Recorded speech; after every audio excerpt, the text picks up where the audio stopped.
Good morning, Christian Church of Litchfield.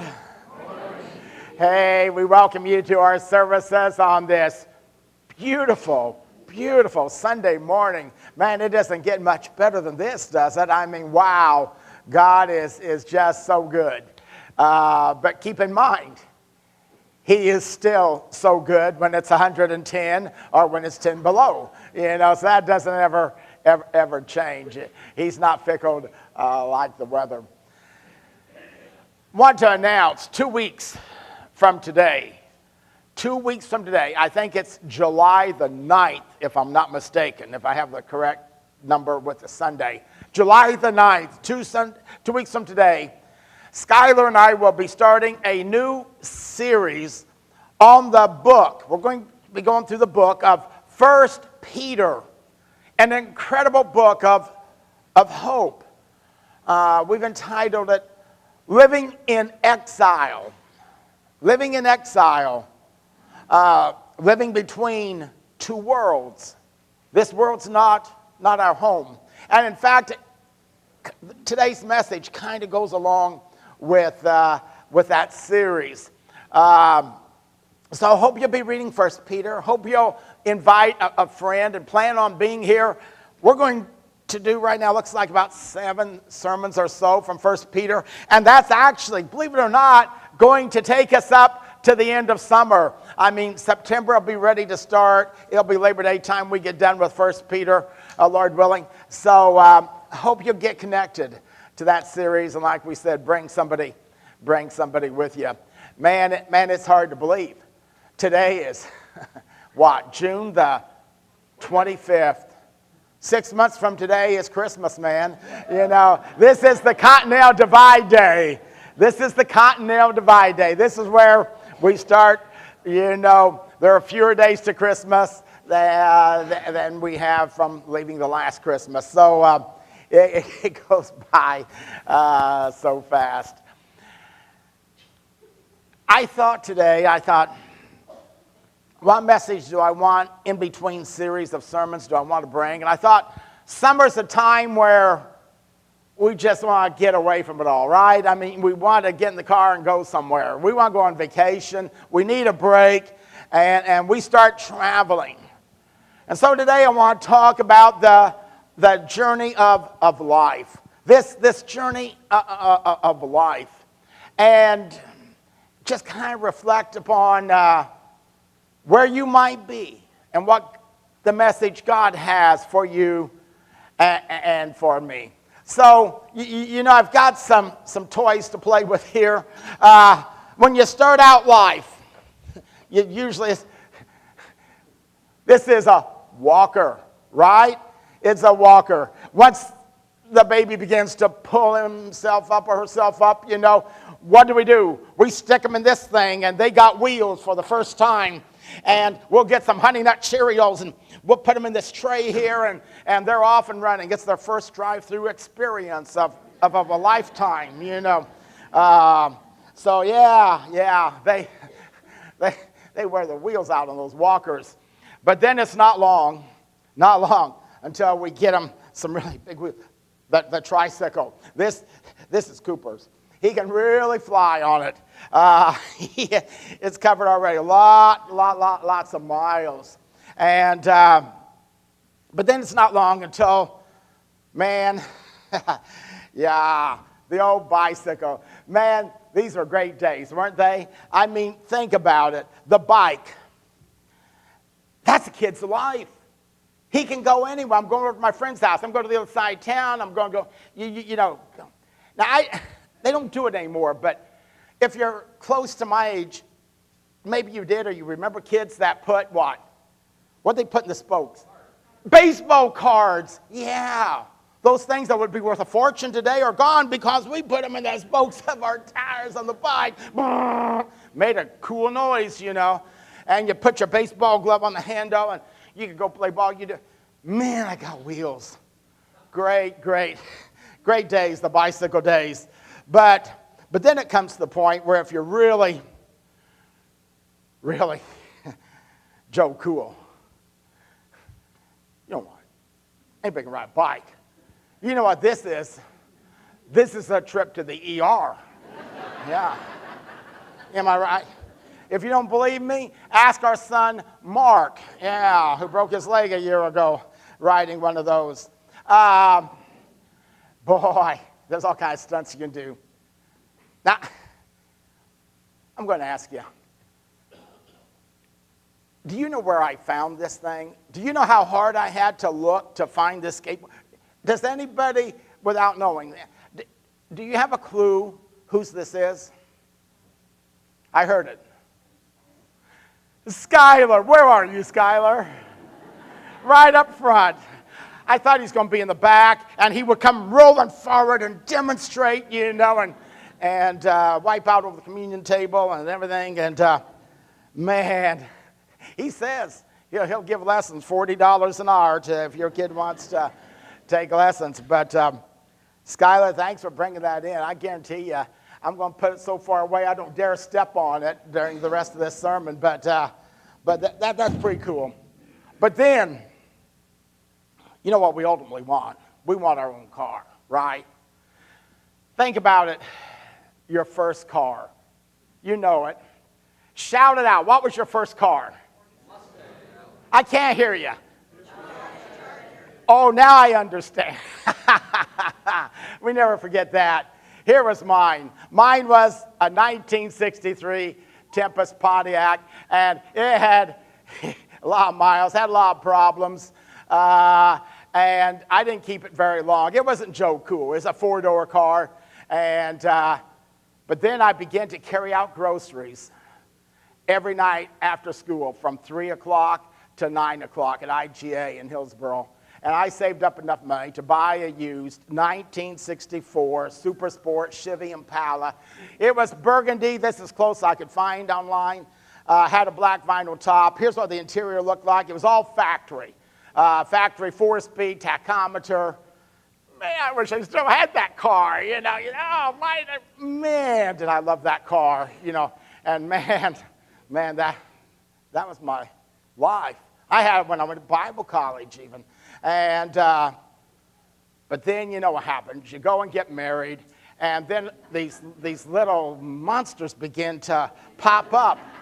And you ain't got room for them, and they're kicking the back of your seat when you're going down the, And I tell you, there's nothing that really does a number to a guy's ego other than having to drive a minivan full of kids, And he just longs for the day when he can get back and feel alive. And he goes out and he buys a Harley. Yeah. Our son-in-law was going to bring one on stage for us here. It's actually in his kitchen, it has been. And he has a couple of them. And, guys want to get on there, their second childhood. They want to feel alive. They want to get on the road. They want to feel the wind blow through their scalp, And, man. Well, when old men do foolish things like that, they usually end up in a chair like this, If they're lucky, yeah. Oh, man. I can't believe I did that, Wow. From walker to this chair. And then, that thing we all live for is, we always think life is just ahead, the golden years. Man, when the kids are gone and life will be good, I can retire, I can take it easy, my wife and I, we can go places, we can do things. I want to tell you, some of you are worried about the empty nest syndrome. Don't worry about it. It's a myth. They come back, and they come back with lots and lots of kids, more than you started out with. So it's a myth. Don't let that freak you out. But after they take their toll on you, you're ready to drag around through life. And not everybody. This isn't everybody's pathway, but you and I know there's just too much truth. The parent becomes the child again. The child becomes the parent. It's just a cycle. And we just kind of sum it up today from this to this, from walker to walker. And you say, man, that's kind of depressing. Well, I don't want to be. Instead, I want today be one of the biggest and best messages of hope you have ever heard in your life. I just don't want you to get locked in to the journey of life and say, that's it. We're going to look today at a man who knew about this journey of life. His name was Solomon. And he writes a journal of his journey through life in a book we call Ecclesiastes. And there are 3 important truths he discovered about life. You and I would be wise. Listen up here. We would be wise to apply them today. Because there was the end of life when he realized what life was all about in this world. And if we can apply them today, we're really going to enjoy this journey a whole lot better. It's going to be a lot smoother journey. Here's the first one. Let's repeat this together, okay? This is so important. Live the reality. Life is short. Now, when you look at the book of Ecclesiastes, here's what we got. We have Solomon on this journey. And he begins this journey to find life. And he looks down the road of wealth. He becomes so filthy wealthy. I mean, this guy has more money. He could buy Bill Gates, Warren Buffett, and George Soros with his pocket change. And that's not an exaggeration. The Queen of Sheba says the half hasn't been told about how great and powerful and rich Solomon is. Folks, all of us could acquire all that we want, and we couldn't begin to have 1 trillionth of what Solomon had in wealth. But he says it's a dead end. You know what phrase he uses more than any other? It's meaningless, it's empty, it's a vain, it's a big fat zero. There's nothing there, man. It's a dead-end road on this journey when you look at wealth. And then he tried wine. Boy, we have a lot of people trying to find life in that day. Man, if I can just find the right exotic drink, and he could buy Diageo and Coors and whatever companies are out there, Constellation. He tried it all, man. Another big fat zero, meaningless, empty.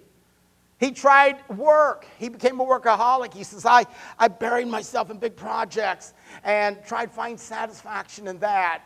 And another big fat zero. And then he said, I'll try it in women. Women. Of all places to try and find. Women. He ended up with, 700 wives and 300 concubines.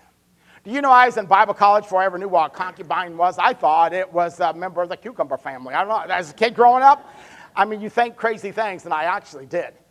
And then I got to Bible college. I found out it was a mistress. It was a secondary wife, actually, kind of inferior to the other wives. So he ends up with basically 1,000 women. Solomon, at what point do you realize this might not be working? I mean, if he slept with a different one each night, can you hear him say, hey, 365 days, just, hey, I'll see you again in 3 years. Of course, I am sure some of them were very happy to hear that, good riddance. But, man, dead end, meaningless. But that meaningless word, the emptiness, the vanity, the big fat zeros, come under a phrase that's used throughout every chapter, under the sun. Solomon tried everything under the sun. He didn't look to the one who made the sun. And when you leave God out of your life and out of the picture and the scenario and the journey, they're all dead-end roads. It doesn't matter how much you get of whatever area, avenue you want to go down. It's a big fat zero. But above it all, Solomon was haunted by how brief this life is and how death hangs over us, and how that it changes the perspective of this world and this life completely. Let's look at some verses now from Ecclesiastes as to what he says. All of it is meaningless, a chasing after the wind. I hated all things I had toiled for under the sun. Why? Here's why.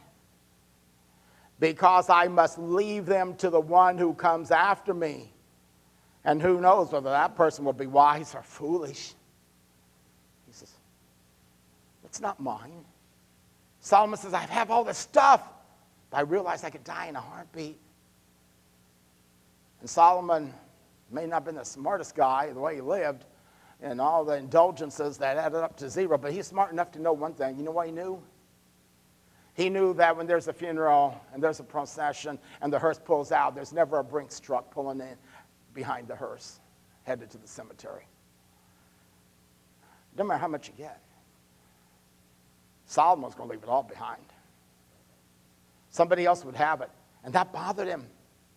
He says, the guy may be a fool, may just blow it, may be wise. I have no control over it. Why? Because it's no longer his. And it can change in less than a day. That bothered him. He said, yet they will have control over all the fruit of my toil into which I have poured my effort and skill under the sun. That bothered him, death did, how short life is. Here's another part of Ecclesiastes chapter 6, verse 12. For who knows what is good for a person in life during the few and meaningless days they pass through like a shadow. Go out in the yard and find a shadow. Go back in just a few hours and say, where's that shadow? It's moved. It's gone. It's maybe on the other side of the tree now, whatever. It's just gone. I was born the other day, all of a sudden I saw a shadow. This great big vulture was flying right overhead. Boom, shadow there, gone before I could blink my eye. Oh, the brevity of life. Man, it irritated the snot out of Solomon. It really bothered him. It haunted him. But when you accept it, it'll change how you live in this life. Let's look at a couple more scriptures from other men. James, from the New Testament.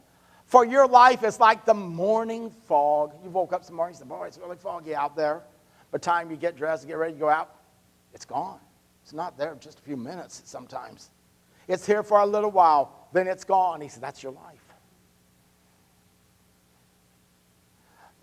So Moses says in Psalm 90, teach us to number our days and recognize how few they are, and help us to spend them as we should.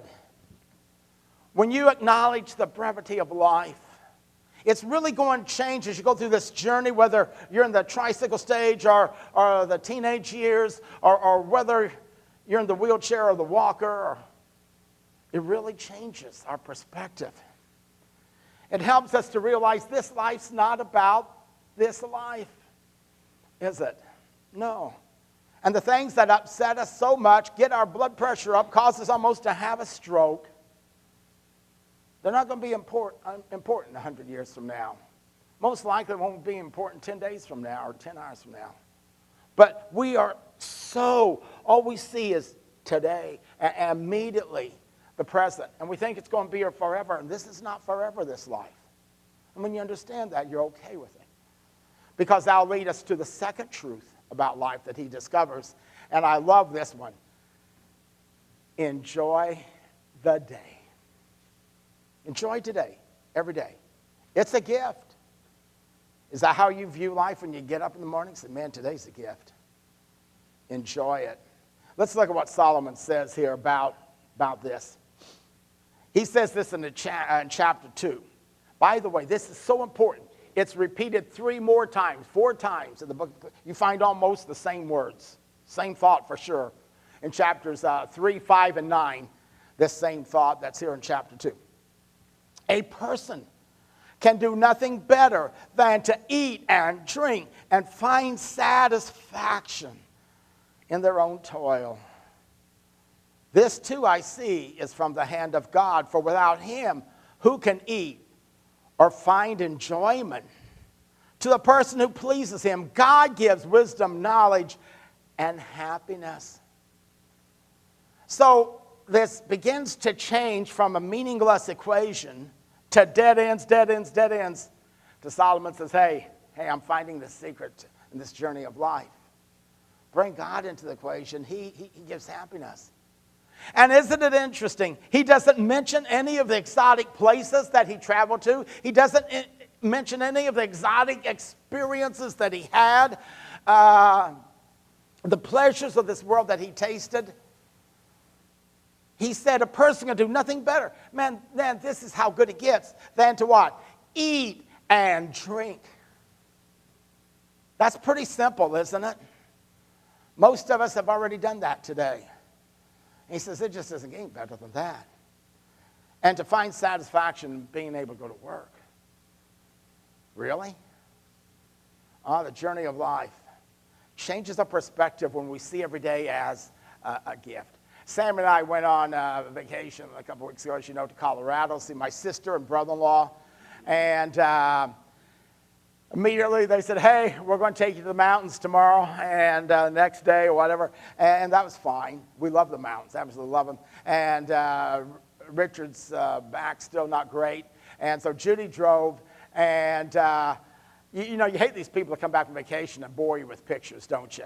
But I just have to. Just two, only 2 pictures. Here's where we're traveling through the mountains, and here we see some elk. There's 2 if you see, or 3 under the tree they're laying down, and there's 1 up eating, And we didn't get out of the car. We're just driving by, just snapped it, Beautiful, beautiful scene. But as we're traveling through the mountains, I mean, tell you, that's looking down. That's how high we were. As you see the snow and the mountain tops or below where we were. There are pictures of Sammy and I and Judy and Richard out there in the snow, but we all agree none of us look very good. So we're going to spare you the pain of those pictures, okay? But anyhow, they were on Facebook, somebody tells me, and I don't know anything about it. But they were on Facebook, and we have our jackets and coats, and the snow's all around us. And people from work, from Sierra, texted Sammy and said, you wouldn't have to wear your jacket here. It's 98 today, hot. But boy, when you begin to rise in altitude, it really changes perspective. And you sure see different stuff, And the closer you go up towards God, and the closer you get to him, it really changes the perspective down here of the heat in the valley. Changes it big time. But I told Judy and Richard, I said, we love the mountains. We loved every day, or all the things we did. I said, but we just came out here to visit with you. Just be able to sit down and eat with you and talk with you and visit with you. It doesn't get any better than that. And we meant it. That's why we went, The real joys of life are found in the simple pleasures. Last Sunday, of course, Father's Day, Sunday afternoon, Mark's family was up, Andy and Alicia, and the kids were over. And we were all in the house. And I looked out through our patio doors on the deck, and I saw this picture of McKenna and Owen and Milo in the background there under the umbrella, just enjoying the day. And I just snapped that. It's one of those moments, where you say, man, they're looking like life's good out here, isn't it? This is pretty cool.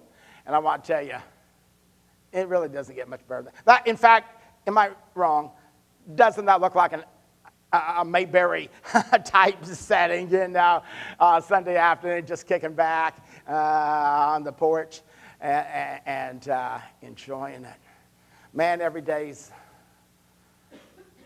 a gift. And you may be struggling today as a parent saying, man, these monsters they're killing me. They're never going to grow up. One word totally defines me as exhaustion.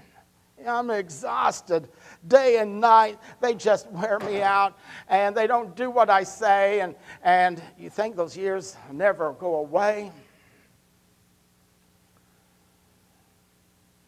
And then you think it'll get better when they get older, they become teenagers, That junior high phase especially.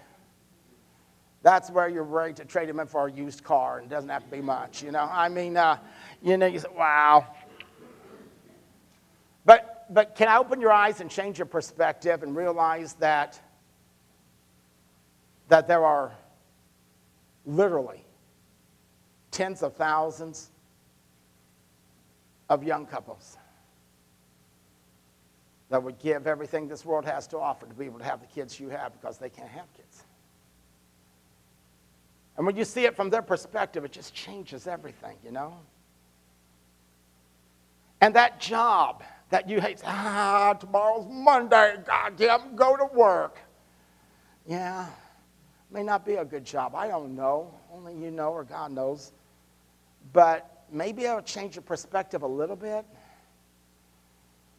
to realize there's a lot of people that would give everything they've got to be able to go to work. I'll never forget years ago taking a lady who was dying with cancer to Springfield for treatments. Nobody could take her that day, and it was in the middle of winter, and I took her, and we were in downtown Springfield, and it was cold out, blowing, snow flurries in the air, you know, just a biting, miserable day. We pulled up to a red light, stopped, of course, and people are crossing, and they got their briefcases and such, and she said, those lucky people. Lucky people? Lucky people? I go, pardon me? She goes, they get to go to work today. I get to go to chemotherapy. Changes perspective, doesn't it? Remember what Solomon said? He says, it doesn't get much better than be able to eat and drink and work. And be glad you're able to work. And also in Ecclesiastes, I don't have it on the screen, but there's a verse where he says, the sleep of the working man is really good sleep, whether he eats little or much. But he says, the abundance of the rich man permits him no sleep. I like what one modern translation says, being kidnapped and held for ransom, never worried a poor man. You know, there's just a lot of things you don't have to worry about when you just work and you get enough to put food on the table and you have the joy of watching your kids grow up in your household and love you. Solomon said, you know, I'm going to tell you, it's pretty good stuff. Pretty good stuff. Well, we wrap it up today to the third area that we want to talk about. And here it is. Love the Lord your God. As you journey through life, love the Lord your God. Love him with all your heart, man. Because eternity is just a heartbeat away. Eternity is just a heartbeat away. You better learn to love God. You better show it every day. I guarantee you our attendance today would be a whole lot different if people lived with this truth. It would be a whole lot different if they lived in view of the other two truths about life being so short. It would change it. If they see today as a gift from God, it would change. But there's a lot of people going through the journey of life, totally leaving God out, as Solomon did, not realize they're about to go off a cliff. They're traveling a dead-end road. Let's look what Solomon says here as he wraps it up. Last chapter there, Ecclesiastes 12. This book that has meaningless, empty. Here's what he says. Remember your Creator. Remember God. In the days of your youth. Yeah, when you're just a kid, when you're going to Sunday school and vacation Bible school starts tonight and all. Remember your Creator in the days of your youth. Before the days of trouble come. See, we have the myth. The golden years, all life's going to be good, I can retire. And Solomon says, been there, done that, guys. That's when the trouble really sets in. And the years approach when you say, I have no pleasure in them. The things you used to enjoy, you just don't enjoy anymore, because when you try to do the things you used to do, your body hurts. It's racked with pain. You're living on Advil, and you're living on ibuprofen, and you're living on Gaviscon, and man, you're taking more pills than you can even count. I have no pleasure in them. Before the sun and the light and the moon and the stars grow dark and the clouds return after the rain. What's he talking about here? I'll tell you what he's talking about here. He's talking about a person who's deeply depressed because they've gone to near the end of life. They have a lot of wisdom, but nobody's asking them the questions. They got the answers, but people really don't care. They want to talk, but nobody's got time to listen to them. And they spend most of their days going to funeral homes for their friends. It's really a dark time in their life, Solomon says. He says the answer to it is remember God. Before you get to that point and you wake up and say, wow, is this all life's about? Let's read on. When the keepers of the house tremble, we know what that is. That's when the hands become shaky. And strong men stoop. Your back goes out more than you do. You know, oh man, I can't get out of this chair, I can't get out of this bed. When the grinders cease because they are few, you know what that is? Yeah. The teeth begin to break and fall out, and the grinders can't eat. Can't eat steak. The teeth are broken off, they're falling out. And looking through windows grow dim when the eyesight, boy, just not what it used to be. When the doors to the street are closed, when you have the freedom and say, man, I'm going to go here today, I'm going to go there, and it's a new day, and I'm out the door. You're not able to go out the door. You're locked in a home. You're not going anywhere because your body won't let you. And the sound of grinding fades. Used to go work maybe down at the mill, Solomon says. As distant memory. Those working days are over. When people rise at the sound of birds. But they're not going anywhere. They don't have a job anymore. They're probably headed nowhere but to the bathroom. But the sound of birds, they're up at the crack of dawn. But all their songs grow faint because they can't hear them anymore. Their hearing's gone. We read on, and here we go. When people are afraid of heights, I'm not getting on that ladder. I'm not getting on that roof anymore. I used to. I just can't get up there anymore, man. Can't do it. And of dangers in the street. All you can do is sit and listen to the news on TV. And you know how encouraging it is and how wonderful it is as they tell you all the good things that happened, you know. And you say, man, it's a bad world out there. Well, it is because it's all we really hear.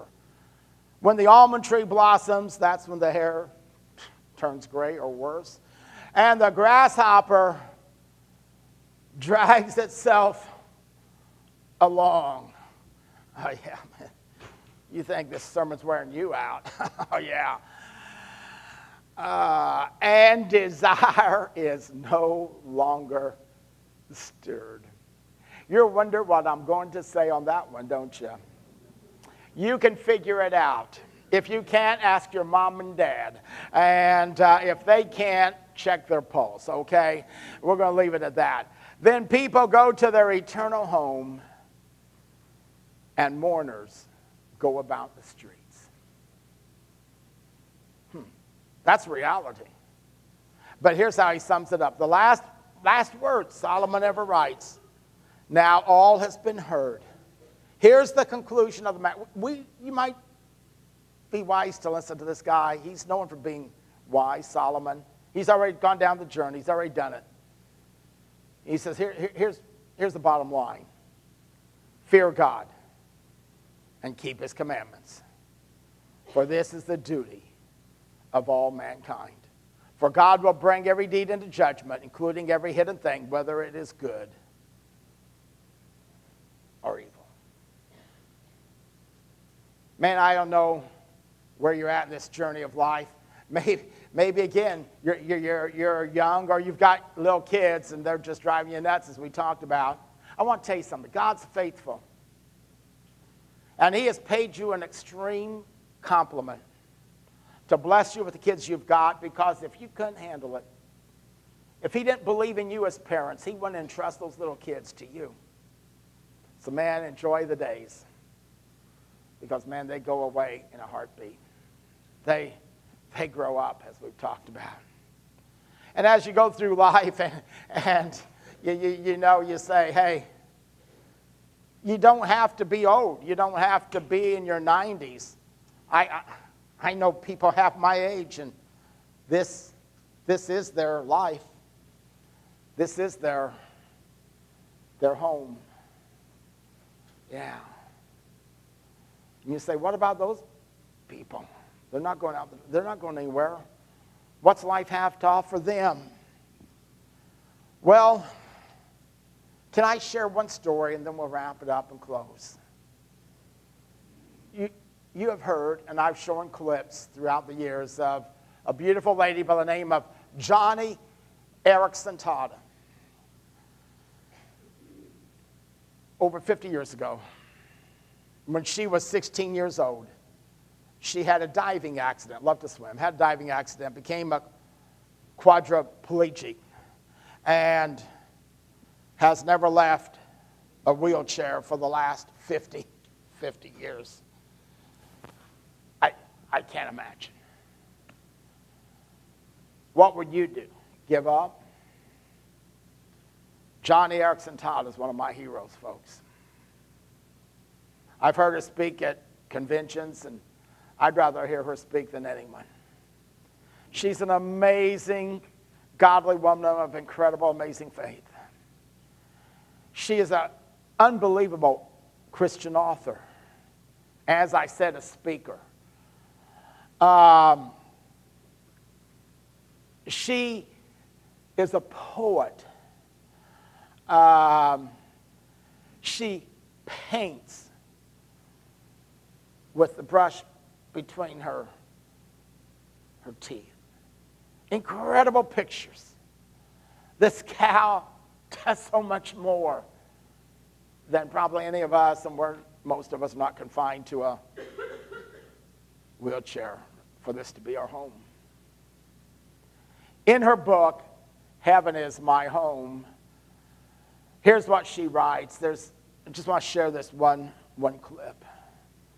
Though I spend my mortal lifetime in this chair, I refuse to waste it living in despair.